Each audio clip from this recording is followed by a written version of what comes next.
All aboard for the transcribed premiere production, The Cruise of the Paul Parrot. This is a thrilling, exciting story of the sea, the vast, stormy sea, which will be a place of high adventure until the end of time.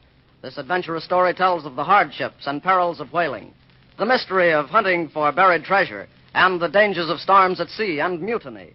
Well, boys and girls, as you can see, The Cruise of the Paul Parrot will be packed with thrills from start to finish. Now, first of all, we want to introduce the principal characters you'll get to know in this new and exciting series. First, there's Captain Roy Dalton himself, master of the ship, and he's talking to his friend and first mate of the Paul Parrot, George Wainwright. You can see for yourself that there's something afoot on this cruise. George Wainwright, I ask you as my friend, will you sign these first mate's papers? Aye, it is then, Roy, mate. But if it weren't for you, Roy Dalton, I'd never sign. Now we'll find just what is behind it all. And here are the two characters that you boys and girls will like best of all, the little boy and girl in our story. And do they have exciting adventures aboard the Paul Parrot? It's Johnny Robbins and little Sue Grange. Gosh, Sue, what are we going to do? That man is going to try to kill the captain. Well, Johnny, there's only one thing we can do. We've got to get up to the captain's cabin before he does. Come on, run. Doesn't that sound like excitement? And here is the mysterious Spaniard who causes all the trouble aboard the Paul Parrot. He's talking to Ezra Grange, the owner of the Paul Parrot, the other man of mystery on the cruise. Now, Senor Grange, be sensible.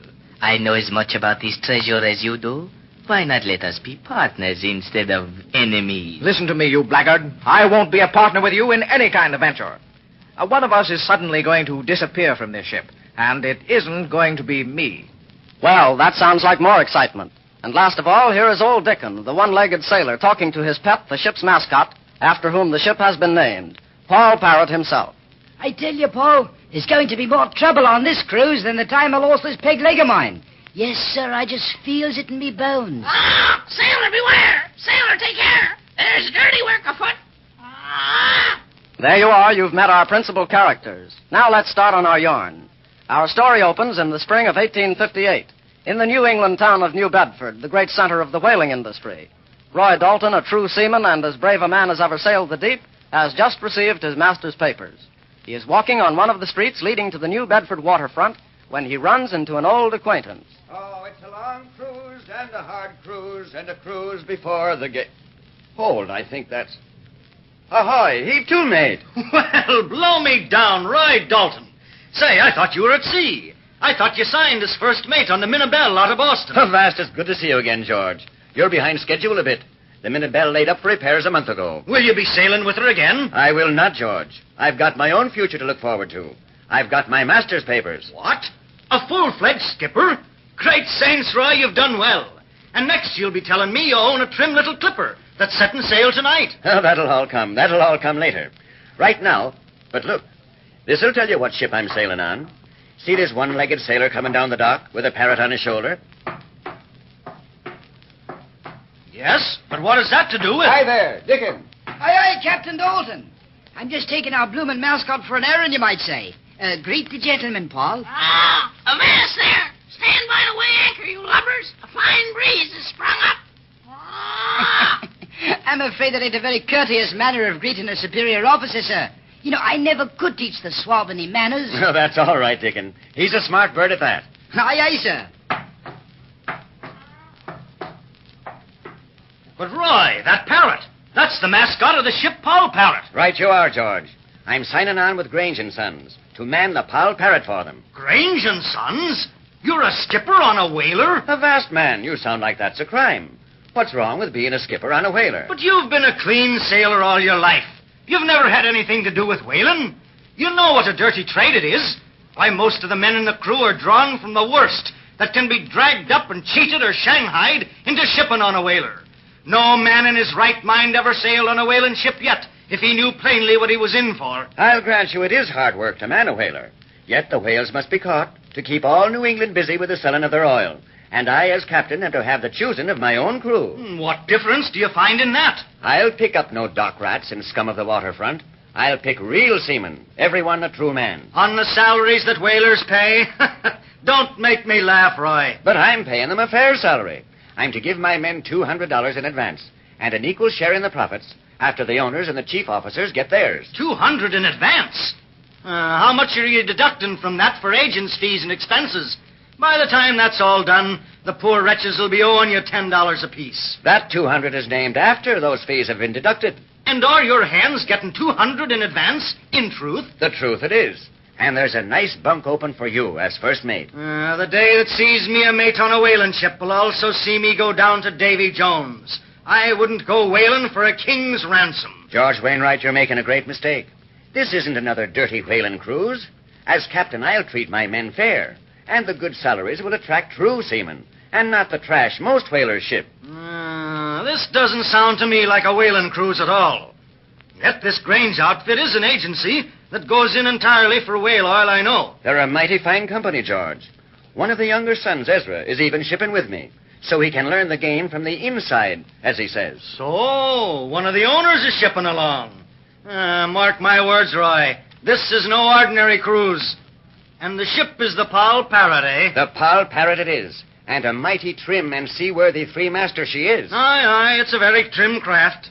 Has she been all fitted for the voyage? She sails in 3 days. And, George, the mate's bunk is still empty. It can stay empty. But I doubt if whaling is all there is to this cruise. I think there's something back of it. Because think, mate... I beg your pardon, senores. I did not see you when I bumped into you. I beg your pardon. I beg your pardon. Who is that man? I've seen him before. And what made him run into me like that? Why, look, he's got a paper in his hand. Wait, I think Heave to there. Stop, or I'll fire. Oh, pardon, senor, but what is the cause of this, senor? Give me that paper. But, senor... Give me that paper. Si, senor, if I must... Hand it over. Aha, just as I thought. My master's papers. He picked my pocket when he rammed into me broadside. Stop him, Roy, stop him. Fire after him. He's running off. I have no gun. I said I'd fire just to frighten him. Now, why did he take those papers of yours?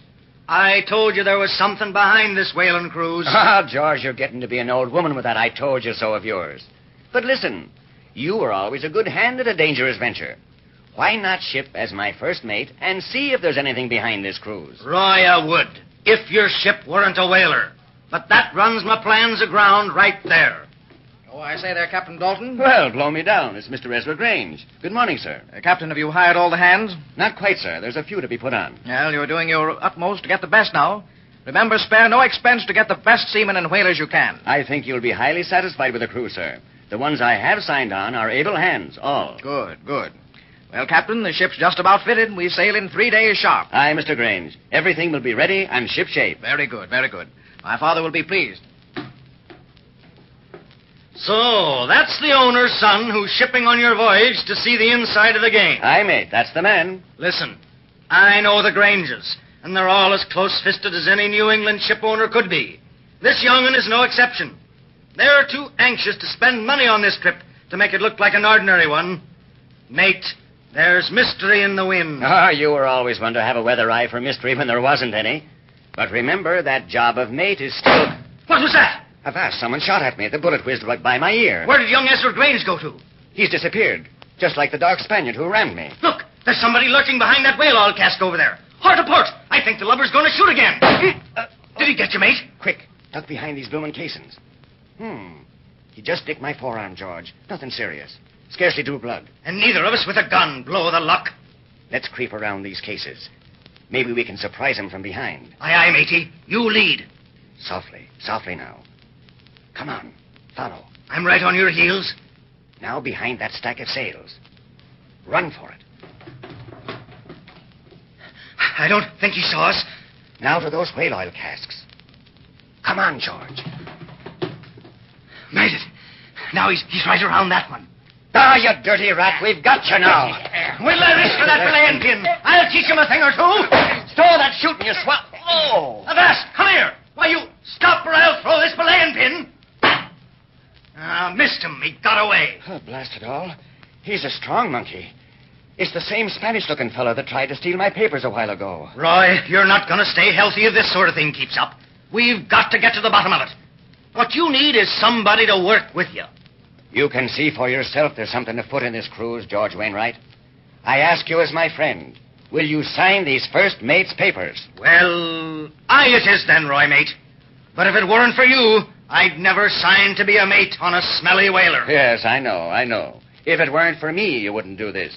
If it weren't for the mystery on this cruise, you mean. But hurry on and sign up, you blasted landlubber, before somebody shoots off an ear of mine.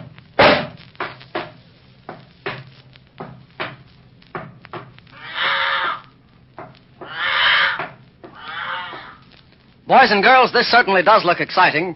A whaling cruise is always one of the most adventuresome and exciting things in the world anyway. And with unexpected shots coming any moment or attempted stealings of valuable papers by suspicious-looking men, it ought to be more than exciting. In the next of this thrilling series of adventures in the cruise of the Paul Parrot, we'll find out just who this dark-complexioned stranger is. And we'll also meet one of the characters you'll like best of all, Little Sue Grange, who is really going to get mixed up in this thrilling story. Be sure not to miss even one of these exciting adventures on the cruise of the Paul Parrot. Your Paul Parrot announcer is Dave Ward.